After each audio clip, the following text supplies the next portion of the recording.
నమస్తే, నేను మీ సతీష్. ఆస్తి తగాదాలపై వైఎస్ షర్మిల చేసినటువంటి వ్యాఖ్యల్ని పైన ఈ రోజున వైసీపీ నాయకులు ఎదురుదాడికి దిగారు. మరి వాళ్ళ సోషల్ మీడియా కూడా ఈ రోజున పెద్ద ఎత్తున షర్మిల గారికి ప్రశ్నలు సంధించడమే కాక ఆవిడని ట్రోల్ చేస్తున్నటువంటి ఈ పరిణామాన్ని ఎలా చూడాలి? ఇదే అంశం మనతో చర్చించేందుకు సోషల్ యాక్టివిస్ట్ శ్రీలీల గారు ఉన్నారు. మేడం నమస్తే అండి. మేడం, ముఖ్యంగా నిన్న షర్మిల మాట్లాడారు. విజయమ్మ రాసినటువంటి లేఖ దానిపైన స్పందిస్తూ, అది గనక విజయమ్మ రాసిన లేఖ కాకపోయి ఉంటే ఆవిడే బహిరంగంగా వచ్చి మీడియా ముందర చెప్పేది కదా. అలాగే ఒకవేళ అది తప్పుడు లేఖ, తప్పుడు సంతకం అని జగన్మోహన్ రెడ్డికి అనిపిస్తే ఆయన నేరుగా తల్లికి ఫోన్ చేసి అడగచ్చు కదా. అందులో విజయమ్మ చెప్పింది కూడా ఏమిటి, ఇవి మా కుటుంబ తగాదా, దీని గురించి బయట వాళ్ళు గోబెల్స్ ప్రచారాలు చేస్తున్నారు, అది ఆపండి అని చెప్పి ఆవిడ చెప్పారు. అయినా కూడా ఇదేదో నేను రాసిన లేఖ అంటూ చంద్రబాబు డైరెక్షన్లో నేను రాశాను అని చెప్పి నా మీద ఎదురుదాడి చేస్తున్నారు. మరి ఎదురుదాడి చేస్తున్న వాళ్ళ నైజం కుక్కలు మురుగుతాయి కదా, ఆ కుక్కల మురుగుళ్లాగే ఉంది.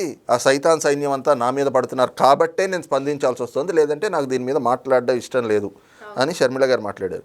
దాన్ని వైసీపీ నాయకులు వాళ్ళు ప్రశ్నిస్తుంది ఏమిటి అంటే, నువ్వు దమ్ముందా అని జగన్మోహన్ రెడ్డిని అడుగుతా ఉన్నావు, నీకు దమ్ముంటే నువ్వు మీ అన్నతో ఇంట్లో తేల్చుకోవచ్చు కదా. మరి మీ అన్న నీ ఆస్తి తగాదాలు అంటున్నారు, నీకు ఒత్తాసుగా మీ సునీత రెడ్డి వస్తుంది కదా.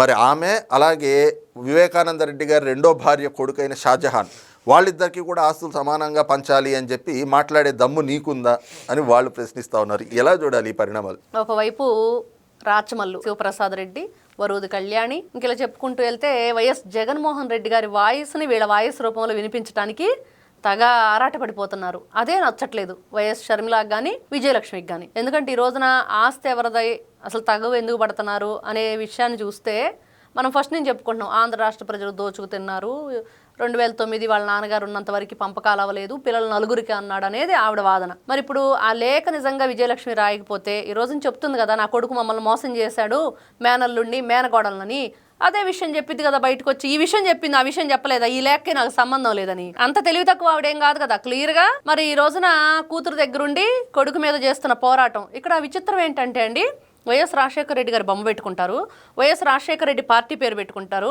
వైఎస్ రాజశేఖర రెడ్డి ఫోటో వాళ్ళ పేపర్లో వేసుకుంటారు, వైఎస్ రాజశేఖర రెడ్డి కొడుకుగా జగన్మోహన్ రెడ్డిని ప్రేమిస్తారు. కానీ వైఎస్ రాజశేఖర రెడ్డి భార్యని, కూతుర్ని మాత్రం వీళ్ళు యాక్సెప్ట్ చేయట్లా. ఏంటో మరి దీంట్లో అంటే వీళ్ళ ద్వంద్వ వైఖరి దేంట్లో పోగొట్టుకోరా? ఎక్కడ చూసినా వీళ్ళ 2 నాలుకల విధానం. మరి జగన్మోహన్ రెడ్డి జ్ఞానం అంతా ఈ రోజున వాళ్ళ పార్టీ నేతల్లో క్లియర్గా కనిపిస్తుంది. చూసాం ఆయన జ్ఞానం, అదే వీళ్ళ జ్ఞానం.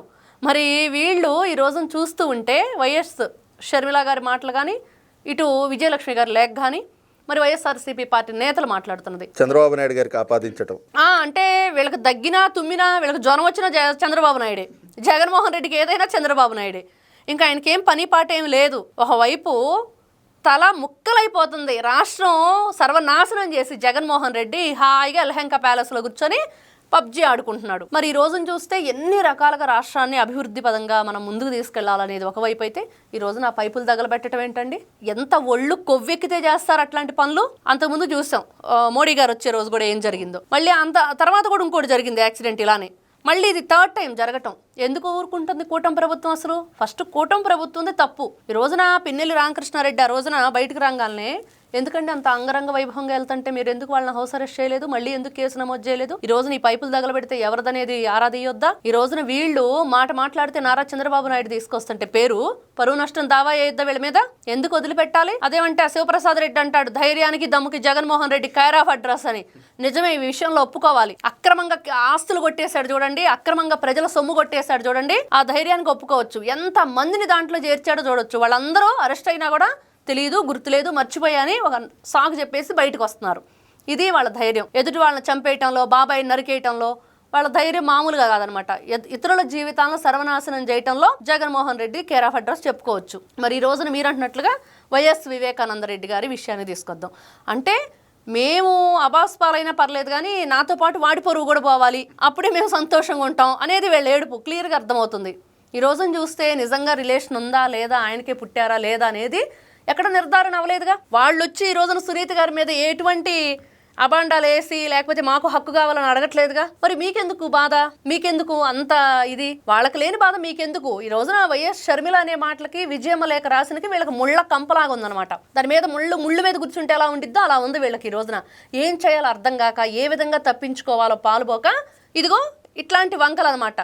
ఏ సాకు మనం ఎక్కడి నుంచి దొరికిద్దని వెతుక్కుంటూ ఉంటారు. ఈ రోజున ఇట్లాగా ఈ కొత్త దాన్ని బయటకు తీసుకొచ్చారు. అంటే ఒక చనిపోయిన వ్యక్తికి మీరే అన్యాయంగా అక్రమంగా అతని ప్రాణాలు తీసిందే కాకుండా అక్రమ సంబంధాలు అంటగట్టడం, ఆ ఆస్తుల కోసం తన కూతురి ఆయన చంపేసిందనే భయంకరమైన ఒక తండ్రిని కోల్పోయిన కూతురు పాపం ఇప్పుడు కూడా న్యాయం కోసం పోరాడుతూ ఇట్లాంటి నిందలు పడుతూ ఉంటే ఎంత ఘోరమో చెప్పండి. ఏమైపోతారు మీరంతా అసలు ఇంత ఘోరంగా మాట్లాడుతూ?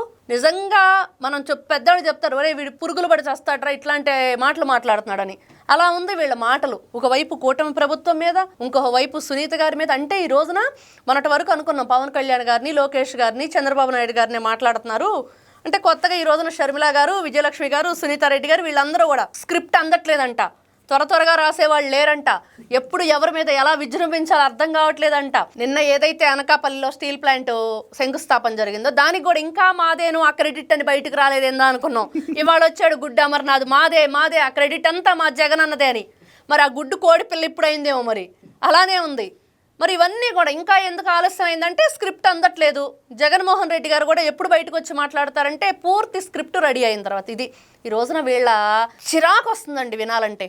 ఎంత దారుణంగా ఉందంటే, ఎంత నీచంగా ఉందంటే, రోజుకు దిగజారిపోతున్నారే తప్పించి ఎక్కడా కూడా ప్రజల నుంచి ఒక మంచి మాట అనిపించుకుందాం, ఒక మంచి పని చేద్దాం, ఎందుకు అనవసరమైన విషయాలను తీసుకొస్తున్నాం. ఇక్కడ చూడండి, ఏది కార్యక్రమం జరిగినా క్రెడిట్ అంతా మాదే అంటాడు. ఇక్కడేమో చెల్లేమో మా అన్న పెద్ద చోరు అనిద్ది, క్రెడిట్ చోరీ గురించి ఈయన మాట్లాడతాడు. అదే వీళ్ళ దొంగతనాలు, వీళ్ళ దోపిడీల గురించి అడిగితే మాత్రం తెలియదు, గుర్తులేదు, మర్చిపోయి మాకు అసలు సంబంధమే లేదంటారు. ఇది వీళ్ళ బ్రతుకు. ఈ రోజున ఆంధ్ర రాష్ట్ర పౌరులు మాట్లాడటం మొదలు పెడితే ఇంట్లోంచి బయటికి కూడా రారు. ఒక్కొక్కరు నారా చంద్రబాబు నాయుడు గారి గురించి కానీ, అమరావతి గురించి కానీ, లోకేష్ గారి గురించి కానీ, ఇప్పుడు చిన్నపిల్లడైన దేవాంశుని కూడా వదిలిపెట్టకుండా ఈ రోజున జగన్మోహన్ రెడ్డి విగ్రహారాధన చేయడు. మీరందరూ అదే బ్యాచ్. మీకెందుకు అసలు విగ్రహాల గురించి? మీకెందుకు ఆ ఇంట్లో ఉన్న పూజా దేవతామూర్తుల గురించి? కొంచెమైన బుద్ధి ఉందా? కొంచెమైన జ్ఞానం ఉందా? నిజంగా షర్మిల సైతాను సైన్యం అంటుంది. సైతాను సైన్యం ఇదంతా. ఎన్ని సైతాను కలిపితే ఒక సైన్యంగా మారిద్దంటే ఇదిగో చూస్తున్నాం ఈ రోజున వైఎస్ఆర్సీపీ పార్టీ. ఎక్కడన్నా సైతాన్ అంటే ఏంటంటే అదిగో జగన్మోహన్ రెడ్డి బ్యాచ్ అని క్లియర్గా చూపించినట్లుగా షర్మిల గారు చాలా చక్కగా, మనం ఏదో పిల్ల సైకో పెద్ద సైకో అని చెప్పుకుంటున్నాం, సైతాను సైన్యం అనేది బాగా సూట్ అయింది. కాబట్టి వీళ్ళందరి బాధ ఏంటి అంటే చివరికి ఇదిగో ఆస్తుల వివాదాన్ని మళ్ళీ వైఎస్ వివేకానంద రెడ్డి గారి మరణం దగ్గర తీసుకెళ్లారు. Thank you. నమస్తే.